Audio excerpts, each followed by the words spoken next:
আজকে তরকারি না হেভি রান্না করছে, আমি এক থালা ভাত খেয়ে নিয়েছি। তো বছর ধরে 5-4 মাস খেটে পদে পদে রান্না করছি, আর রান্না তো ভালো হবে।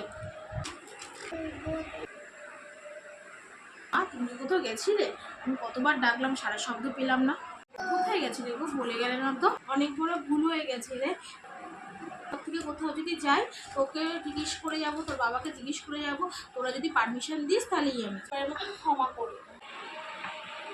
এমন কি বলে ফেললাম আমি?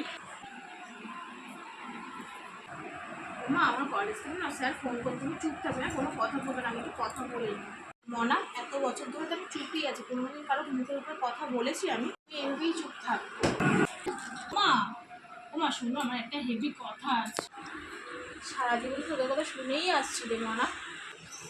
কখনো তোর কথা শুনি, কখনো তোর বাবার কথা শুনি, আমার কথা শোনার কেউ লোক নেই।